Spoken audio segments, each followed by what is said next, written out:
এখন বর্তমানে সন্তানগুলো মোবাইলের নেশায় পড়ে যায়। মোবাইলের নেশায় পড়ে পড়াশোনার প্রতি একেবারেই মনোযোগী হয় না, পড়াশোনার প্রতি একেবারে অমনোযোগী হয়ে যায়। আসসালামু আলাইকুম রাহমাতুল্লাহি ওয়া বারাকাতুহু। প্রিয় মা এবং বোনেরা, প্রিয় ভাইরা আমার, আজকে আপনাদেরকে মাথার স্মরণ শক্তি বৃদ্ধির একটি পরীক্ষিত আমল আজকে আপনাদেরকে শিখিয়ে দিব। এই আমল আপনি ইতিপূর্বে কখনোই শুনেননি। আজকে আপনাদেরকে বই থেকে রিচার্জ করে আপনাদের জন্য একটি পরীক্ষিত স্মরণ শক্তি বৃদ্ধির একটি আমল আপনাদের জন্য নিয়ে এসেছি। আপনারা অবশ্যই সম্পূর্ণ ভিডিওটি কন্টিনিউ করে ইনশাআল্লাহ আজকের এই আমলটি শিখবেন এবং আপনাদের সন্তানদের জন্য এই আমলটি করবেন। ইনশাআল্লাহ আপনাদের সন্তানদের মাথার ব্রেন প্রখর হবে, যা শুনবে তাই মুখস্থ হয়ে যাবে। স্কুলে যা পড়া দিবে সঙ্গে সঙ্গে মুখস্থ হয়ে যাবে, এক দুইবার পড়বে আর মুখস্থ হয়ে যাবে। প্রিয় মা এবং বোনেরা, অত্যন্ত গুরুত্বপূর্ণ ভিডিওটির মাঝে কেউ অমনোযোগী হবেন না। ভিডিওতে যদি একটি লাইক দেওয়ার প্রয়োজন মনে করেন, এখনই ভিডিওতে একটি লাইক দিয়ে চ্যানেলটি সাবস্ক্রাইব করে অল নোটিফিকেশন চালু করে দিয়ে রাখুন, তাহলে এর চেয়েও আরো গুরুত্বপূর্ণ ভিডিও সামনে আসতে চলেছে। তো এর চেয়ে আরো গুরুত্বপূর্ণ ভিডিও আপনি সবার আগে পেয়ে যাবেন। তো প্রিয় মা এবং বোনেরা, অনেক মা বোন প্রশ্ন করেন, অনেক ভাইরা বলেন যে হুজুর, আমার সন্তানের মাথার ব্রেন একেবারেই কম, একবার মুখস্থ করলে এটা পরবর্তীতে আর মুখস্থ বলতে পারে না, সে ভুলে যায়। তো যাদের এই সমস্ত সমস্যা আছে, যে সমস্ত সন্তানদের বা যে সমস্ত লোকের এই সমস্যা রয়েছে যে আপনার কোনো কিছু মনে থাকে না, আপনি ভুলে যান সহজ একটি বিষয় আপনি যখন মুখস্থ করতে যান মুখস্থ হয়ে যায়, কিন্তু আপনি এটা বেশিক্ষণ রাখতে পারেন না, আপনার মেমোরি দুর্বল হয়ে গিয়েছে, আপনার ব্রেন দুর্বল হয়ে গিয়েছে। এই ব্রেনের চিকিৎসা করা দরকার। সেই চিকিৎসাটা হলো পবিত্র কুরআনুল কারীমের 3টি সূরার একটি আমল রয়েছে, 3টি সূরার কয়েকটি আয়াত করে একটি আমল রয়েছে। এই আমলটি যদি আপনি করতে পারেন, ইনশাআল্লাহ 100% গ্যারান্টি পবিত্র কুরআনুল কারীমের চিকিৎসা। এই চিকিৎসা করার পরে আপনার সন্তানের ব্রেন এতটাই প্রখর হবে যা আপনি কল্পনাও করতে পারবেন না। আপনার সন্তান সুন্দরভাবে লেখাপড়া করবে, লেখাপড়ায় মনোযোগী হবে, লেখাপড়ার মধ্যে কোনো গাফলতি করবে না। প্রিয় মা এবং বোনেরা, প্রিয় ভাইয়েরা আমার, অনেক মা বোন রয়েছেন যাদের সন্তান নিয়ে অনেক টেনশনের মধ্যে রয়েছেন। আপনাদের সন্তানের পড়ালেখা মুখস্থ হয় না বা যে কোনো জিনিস মুখস্থ করতে গেলে ভুলে যায়। আপনারা যদি পবিত্র কুরআনুল কারীমের এই আয়াতটির আমল যদি আপনারা করতে পারেন, আয়াতটির আমল একটু করতে কষ্ট হবে, কিন্তু যে জিনিস করতে একটু কষ্ট হয় ওই জিনিসের ফলটাও কিন্তু অনেক ভালো হয়, ওই জিনিসের ফলটা অনেক পাওয়ারফুল হয় এবং শক্তিশালী হয়। একটু ধৈর্য সহকারে প্রিয় মা এবং বোনেরা, আপনাদের যে সমস্ত সন্তানদের এই সমস্যাগুলো রয়েছে, যদি আপনারা এই আমলটি ধৈর্য সহকারে ভিডিওটি দেখে আমলটি শিখে যদি আপনাদের সন্তানের জন্য করাতে পারেন, ইনশাআল্লাহ অবশ্যই আপনার সন্তানদের অথবা আপনি যার জন্য এই আমলটি করতে চান ওই লোকের মাথার ব্রেন এতটাই প্রখর হবে যা শুনবে তার মুখস্থ হয়ে যাবে ইনশাআল্লাহ। এটা হলো পবিত্র কুরআনুল কারীমের আয়াতের চিকিৎসা। আয়াত দ্বারা যে চিকিৎসা করা হয় ওই চিকিৎসার মধ্যে কোনো পার্শ্ব প্রতিক্রিয়া থাকে না এবং ওই চিকিৎসাটা হয় 100% নির্ভেজাল। এই চিকিৎসার মধ্যে কোনো ভেজাল থাকে না, নির্ভেজাল, ভেজাল মুক্ত। তো প্রিয় মা এবং বোনেরা, আমার আল্লাহ পাক রব্বুল আলামিন বলেছেন, যদি আল্লাহ পাক রব্বুল আলামিন বলেছেন তোমরা আমার কাছে চাও, যদি তোমরা আমার কাছে চাও আমি আরো খুশি হয়ে যাই। আল্লাহ পাক রব্বুল আলামিনের কাছে বান্দা যখন চায়, আল্লাহ পাক রব্বুল আলামিন ওই বান্দার উপর আরো খুশি হয়ে যান, আরো সন্তুষ্ট হন। গুনাহ করার পরে বান্দা কার কাছে ক্ষমা চাইবে? ক্ষমা চাইবে একমাত্র আল্লাহ পাক রব্বুল আলামিনের দরবারে। আমরা বারবার গুনাহ করে ফেলি, গুনাহ করার পর আমরা বারবার তওবা করে নিব, তওবা করে আমরা আল্লাহ পাক রব্বুল আলামিনের কাছে বারবার ক্ষমা চাইব। আল্লাহ পাক রব্বুল আলামিন কখনোই অসন্তুষ্ট হবেন না, বরঞ্চ আল্লাহ পাক রব্বুল আলামিন আরো খুশি হয়ে ওই বান্দার উপরে সন্তুষ্ট হয়ে যান। তাহলে আজকে আমরা যে বিষয় নিয়ে আলোচনা করতেছি সেটা হলো স্মরণ শক্তি বৃদ্ধির আমল। আল্লাহ পাক রব্বুল আলামিন পবিত্র কুরআনুল কারীমের মধ্যে বলেছেন, আমি একটি আয়াতের একটু ফজিলত বলতেছি, এরপরে আপনাদেরকে আমলগুলো বলে দিব, কারণ ফজিলত ছাড়া আমল আপনাদের কাছে ভালো লাগবে না। আপনি যখন ফজিলতের কথা শুনবেন, কোরআন যে আসলেই চিকিৎসা দিতে পারে, কোরআন থেকে যে আসলেই চিকিৎসা নেওয়া যায়, এই বিষয়টি আপনাদের জানা অবশ্যই দরকার। আল্লাহ পাক রব্বুল আলামিন পবিত্র কোরআনুল কারীমের মধ্যে বলেছেন, আউযু বিল্লাহি মিনাশ শাইতানির রাজিম, বিসমিল্লাহির রাহমানির রহিম, وَنُنَزِّلُ مِنَ الْقُرْآنِ مَا هُوَ شِفَاءٌ وَرَحْمَةٌ لِّلْمُؤْمِنِينَ। আমার আল্লাহ পাক রব্বুল আলামিন বলেন, আমি এই পবিত্র কোরআনুল কারীমকে নাজিল করেছি। আল্লাহ পাক রব্বুল আলামিন বান্দাদেরকে উদ্দেশ্য করে বলতেছেন, আমি তোমাদের জন্য এই পবিত্র কোরআনুল কারীমকে নাজিল করেছি। কেন নাজিল করেছি? আল্লাহ পাক রব্বুল আলামিন বলেন, মুমিনদের জন্য রহমত এবং মুমিনদের জন্য শিফা। মুমিনদের জন্য এই পবিত্র কোরআনুল কারীমের মধ্যে রয়েছে রহমত। পবিত্র কোরআনুল কারীমে যদি আমরা চিকিৎসা নিতে পারি, ওই ব্যক্তির উপর আল্লাহ পাক রব্বুল আলামিনের রহমত বর্ষণ হবে। পবিত্র কোরআনুল কারীমের হুকুম আহকাম বিধানগুলো যদি আমরা মেনে চলতে পারি, তাহলে আমাদের উপর আল্লাহ পাক রব্বুল আলামিনের রহমত নাজিল হবে। এবং মুমিনদের জন্য রয়েছে শিফা, মুমিনদের জন্য রয়েছে এই পবিত্র কোরআনুল কারীমের মধ্যে চিকিৎসা। যদি আমরা পবিত্র কোরআনুল কারীমের যে আয়াতগুলো রয়েছে, এক একটা আয়াতের এক এক রকম ফজিলত রয়েছে। পবিত্র কোরআনুল কারীমের মধ্যে বিভিন্ন আয়াতের বিভিন্ন ফজিলত রয়েছে, বিভিন্ন সূরার বিভিন্ন ফজিলত রয়েছে। প্রিয় মা এবং বোনেরা, প্রিয় ভাইরা আমার, আপনারা অনেকে জানেন পবিত্র কোরআনুল কারীমের অনেক সূরার অনেক ফজিলত রয়েছে, অনেক আয়াতের অনেক ফজিলত রয়েছে। তো প্রিয় মা এবং বোনেরা, আজকে আপনাদেরকে একটি গুরুত্বপূর্ণ আয়াতের আমল আপনাদেরকে শিখিয়ে দিব। যে আয়াতের আমল যখন আপনারা করবেন, যার জন্য করবেন, ওই সন্তানের ওই ওই ওই লোকটির মেধা শক্তি এতটাই প্রখর হয়ে যাবে, মেধা শক্তি এতটাই শক্তিশালী হয়ে যাবে, মেধা শক্তি এতটাই বেড়ে যাবে যা আপনি কখনোই কল্পনাও করতে পারবেন না। কারণ এই আমলটি করার পর ওই লোকটি যা শুনবে, যা পড়বে, ইনশাআল্লাহ আল্লাহ পাক রব্বুল আলামিন ওই ব্যক্তির ব্রেনের মধ্যে সবগুলো মুখস্থ করার তৌফিক দান করে দিবেন। আল্লাহু আকবার, আল্লাহু আকবার। কি পরিমাণ ফজিলত, কি পরিমাণ বরকত আল্লাহ পাক রব্বুল আলামিন পবিত্র কোরআনুল কারীমের মধ্যে রেখেছেন, যা আপনারা কখনোই কল্পনাও করতে পারবেন না। আল্লাহু আকবার। নিঃসন্দেহে এর মধ্যে সকল রোগের শেফা রয়েছে, সকল বিষয়ের সমাধান রয়েছে। এর মধ্যে কোনো সন্দেহ নাই, 100% গ্যারান্টি যে এর মধ্যে সকল রোগের চিকিৎসা আল্লাহ পাক রব্বুল আলামিন রেখেছেন। আমার প্রিয় হাবিব মুহাম্মদুর রাসূলুল্লাহ সাল্লাল্লাহু আলাইহি ওয়াসাল্লাম হাদিসের মধ্যে ইরশাদ করেছেন, যদি কোনো ব্যক্তি দুটো জিনিস দূরে রাখে, ওই ব্যক্তি কখনোই লাঞ্ছিত হবে না, ওই ব্যক্তি কখনোই অপমানিত হবে না, কখনোই পথভ্রষ্ট হবে না, ওই ব্যক্তি কখনোই তার মাথার ব্রেন কম হতে পারে না। ওই ব্যক্তি আল্লাহ পাক রব্বুল আলামিনের রহমতের মধ্যে থাকবে, ওই ব্যক্তির উপর আল্লাহ পাক রব্বুল আলামিনের রহমত বর্ষণ হবে।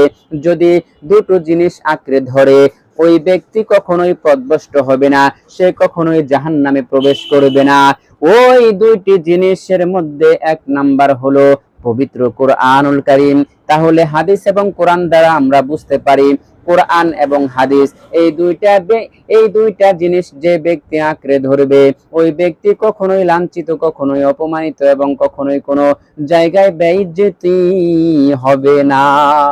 আমার প্রিয় মা এবং বোনেরা, প্রিয় ভাইয়েরা আমার, তাহলে আমরা বুঝতে পারলাম পবিত্র কোরআনুল কারীমের মধ্যে 100% বিশ্বাসের সাথে যদি আমরা আমল করতে পারি, তাহলে 100% যে কোনো বিষয়ের সমাধান, যে কোনো রোগের চিকিৎসা আল্লাহ পাক রব্বুল আলামিন রেখেছেন পবিত্র কোরআনুল কারীমের মধ্যে। প্রিয় মা এবং বোনেরা, প্রিয় ভাইয়েরা আমার, কথার দীর্ঘায়িত করব না, কথার লম্বা করব না, এখনই আপনাদেরকে আমলের কথাগুলো বলে দিব, কিভাবে আমল করবেন নিয়মগুলো বলে দিব। নিয়মগুলো জানার আগে আপনাদেরকে পবিত্র কোরআনুল কারীমের যে নিয়মটি রয়েছে, যে আমলটি রয়েছে, সূরার আমলটি রয়েছে, এই সূরার আমলটি আগে আপনাদেরকে শিখিয়ে দেই, এরপর আপনাদেরকে নিয়ম শিখিয়ে দিব। প্রিয় মা এবং বোনেরা, প্রিয় ভাইয়েরা আমার, আজকের এই আমলটি আপনার সন্তানের জন্য অত্যন্ত গুরুত্বপূর্ণ। এখন বর্তমানে সন্তানগুলো মোবাইলের নেশায় পড়ে যায়, মোবাইলের নেশায় পড়ে পড়াশোনার প্রতি একেবারেই মনোযোগী হয় না, পড়াশোনার প্রতি একেবারেই অমনোযোগী হয়ে যায় এবং টিভি সিনেমার প্রতি আসক্ত হয়ে যায়। আপনারা প্রিয় মা এবং বোনেরা, প্রিয় ভাইয়েরা আমার, এই আমলটি করবেন, ইনশাআল্লাহ আপনাদের সন্তান লেখাপড়ার প্রতি মনোযোগী হয়ে যাবে। আমার আল্লাহ পাক রব্বুল আলামিন লেখাপড়ার প্রতি মনোযোগ করে দিবেন এবং আপনারা চেষ্টা করবেন মোবাইল এবং টিভি সিনেমা থেকে আপনার সন্তানকে একটু দূরে রাখতে, তাহলে আপনাদের জন্যই ভালো হবে। আপনার সন্তান হবে পড়ালেখার প্রতি মনোযোগী এবং আপনার সন্তান হবে যুগের শ্রেষ্ঠ সন্তান। তো প্রিয় মা এবং বোনেরা, প্রিয় ভাইয়েরা আমার, যে আমলটি পবিত্র কোরআনুল কারীমের মধ্যে রয়েছে স্মরণ শক্তি বৃদ্ধির আমল, সেই আমলটির কথা আপনাদেরকে এখনই বলে দিব। এই আমলটি করতে হলে আপনাকে একটি নিয়ম মানতে হবে, সেই নিয়মগুলো আপনাদেরকে একটু পরে বলে দিব।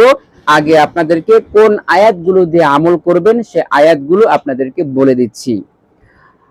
আউযু বিল্লাহি মিনাশ শাইতানির রাজিম। বিসমিল্লাহির রহমানির রহিম। প্রথমে আপনাদেরকে সূরা আর রহমান, এই সূরাটি আপনারা অনেকেই নাম জানেন, শুনেছেন, এই সূরাটি আপনারা নিশ্চয়ই পড়েছেন। এই সূরার প্রথম যে 6টি আয়াত রয়েছে, এই আয়াত 6টি প্রথমে আপনাকে এই 6টি আয়াত দিয়ে কাজ করতে হবে। কি কাজ করবেন নিয়মটি পরে বলে দিব। তো আপনাদেরকে এই 6টি আয়াত প্রথমে আপনাদেরকে বলে দেই। বিসমিল্লাহির রহমানির রহিম।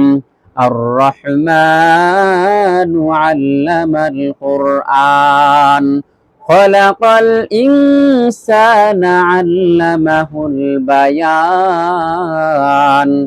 আশ-শামসু ওয়াল কমারু বিহুসবান ওয়ান নাজমু ওয়াশ-শাজারু ইয়াসজুদান। এটা হলো সূরা আর রহমানের 6টি আয়াত, ছোট ছোট 6টি আয়াত। এরপরে আপনাদেরকে আল কিয়ামা, একটি সূরা কিয়ামা নামে একটি সূরা রয়েছে, সেই সূরাটির আয়াত আপনাদেরকে পড়তে হবে। এই আয়াতগুলো আপনাদেরকে এখনই বলে দিচ্ছি। লা তুহাররিক বিহি লিসানাকা লিতাআজালা বিহি ইন্না আলাইনা জামআহু ওয়া কুরআনা ফাইযা ক্বারানাহু ফাত্তাবি' কুরআনা সুম্মা ইন্না আলাইনা বায়ানা। এই আয়াত আপনাকে পড়তে হবে, এই আয়াত আপনাকে শিখতে হবে, অথবা যদি আপনি নাও শিখেন কোনো সমস্যা নাই, আমলটি করতে পারলেই চলবে। ততটুকু পরিমাণ যদি আপনি শিখেন ততটুকু পরিমাণই হয়ে যাবে। তাহলে সূরা কিয়ামা 16 নাম্বার আয়াত থেকে 19 নাম্বার আয়াত পর্যন্ত আপনাদেরকে এই 1 2 3 4 এই 4টি আয়াত দিয়ে আপনাকে কাজ করতে হবে। সূরা আর রহমানের আর সূরা কিয়ামা এই দুইটি সূরার আয়াত বলে দিয়েছি। এরপর আরেকটি সূরার 2টি আয়াত রয়েছে, এই তিনটি সূরার আয়াতগুলো দিয়ে আপনাকে কাজ করতে হবে। এরপরে হলো সূরা বুরুজ।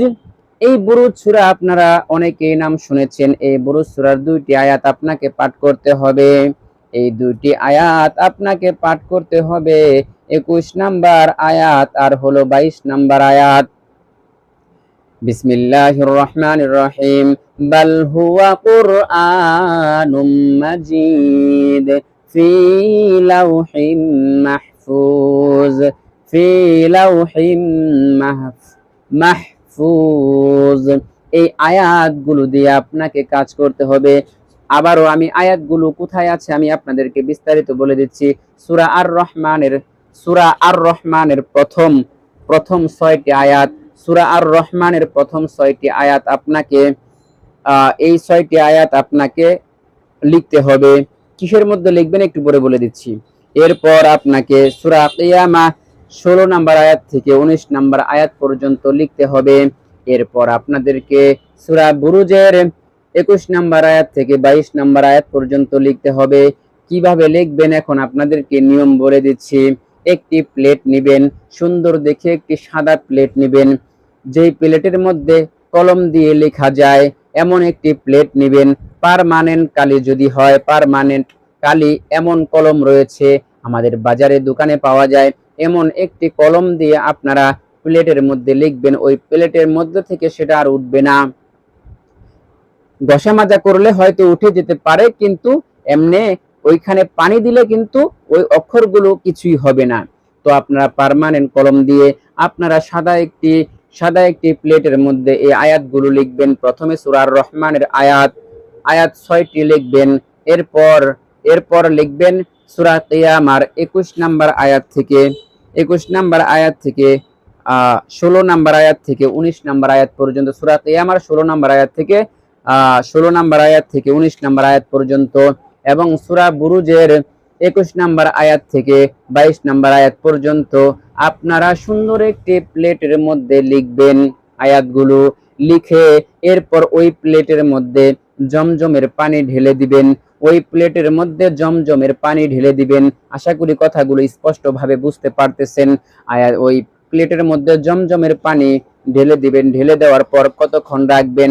এরপর যার স্মরণ শক্তি কম, মাথার মেধা কম, পড়াশোনা করলে মুখস্থ হয় না, কিছুক্ষণ পড়লে মুখস্থ হয় আবার ভুলে যায়, যার এরকম সমস্যা রয়েছে, স্মরণ শক্তির সমস্যা রয়েছে, ওই ব্যক্তিকে এই পানি পান করিয়ে দিবেন।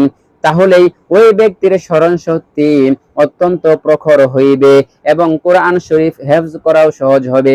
যার হেফজ হয় না, কোরআন শরীফ অনেকেই মুখস্থ করতে পারে না, নামাজ যে পড়বে, নামাজ পড়ার মতো সূরাও এমন মানুষ রয়েছে নামাজ পড়ার মতো সূরাও জানে না, তাহলে সে নামাজ পড়বে কিভাবে?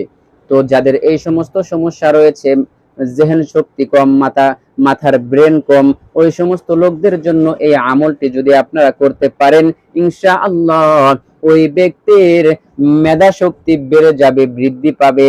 ওই ব্যক্তির এমন মেধা বাড়বে যা আপনি কল্পনাও করতে পারবেন না, যা একবার শুনবে মুখস্থ থাকবে আর ভুলবে না। আল্লাহ পাক রব্বুল আলামিন তার স্মরণ শক্তি বৃদ্ধি করে দেওয়ার ব্যবস্থা আল্লাহ পাক রব্বুল আলামিন করে দিবেন। তাহলে আপনারা আশা করি নিয়মগুলো বুঝতে পেরেছেন। এই আয়াতগুলো, যে আয়াতগুলো আপনাদেরকে বলে দিয়েছি, এই আয়াতগুলো আপনারা একটি সাদা প্লেটের মধ্যে সুন্দর করে লিখবেন পার্মানেন্ট কালি দিয়ে। লিখার পর আপনারা ওই প্লেটের মধ্যে জমজমের পানি দিয়ে কিছুক্ষণ রেখে ওই পানি ওই রোগীকে, যার মাথার ব্রেন কম, আপনার সন্তান হতে পারে, আপনার ছেলে মেয়ে, ভাই বোন, আত্মীয় স্বজন, যে কারোর এই রোগ হতে পারে, আপনি এই আমলটি করে আপনার ওই রোগীকে এই পানি খাওয়িয়ে দিবেন। ইনশাআল্লাহ 100% তার জেহেন শক্তি বৃদ্ধি পাবে ইনশাআল্লাহ। তো প্রিয় মা এবং বোনেরা, প্রিয় ভাইয়েরা আমার, আজকের এই ভিডিওটি অত্যন্ত গুরুত্বপূর্ণ ছিল। আশা করি আপনারা আজকের এই ভিডিও থেকে জেহেন শক্তি, স্মরণ শক্তি বৃদ্ধির আমলটি আপনারা শিখতে পেরেছেন। আল্লাহ পাক রব্বুল আলামিনের কাছে এই প্রার্থনা করি যে আল্লাহ পাক রব্বুল আলামিন আপনাদের সবার সন্তানদেরকে এবং আমার সন্তানদেরকে অবশ্যই আল্লাহ পাক রব্বুল আলামিন যেন স্মরণ শক্তি বৃদ্ধি করে দেন। যা শুনবে, যা পড়বে, সবকিছু যেন মুখস্থ করতে পারে, মুখস্থ রাখতে পারে, এই তৌফিক যেন আল্লাহ পাক রব্বুল আলামিন দান করেন।